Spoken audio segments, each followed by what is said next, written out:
ram te ne ngain kalung ale mangne churam moya ka cho veang lalpa chena ram moya chua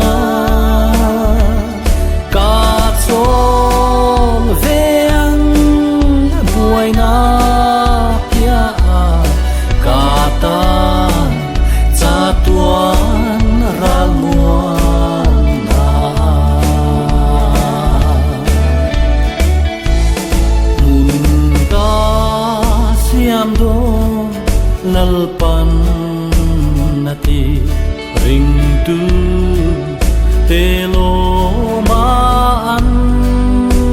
chulnan kangai lovang ka ko vel apua say ram ka then hun chua ram moya ka cho veang lalpa chena ram moya chua ka cho veang buaina pia ka ta cha tuan ral mua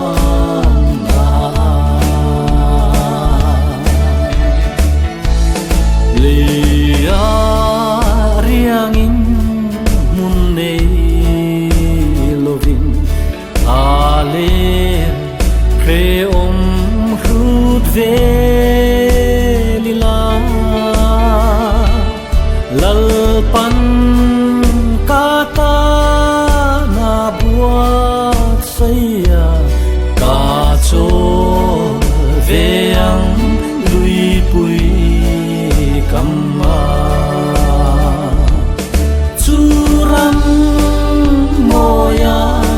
ka cho veang lalpa chena ram moya chua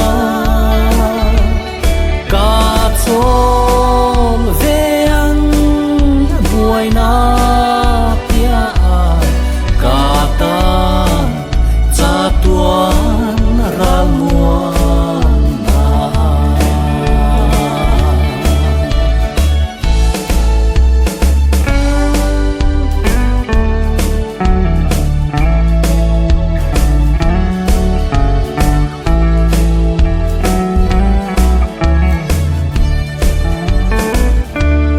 o isayang lalpa fakin era no tha thole achuan kalo kalle ngeyang ati lomru lungai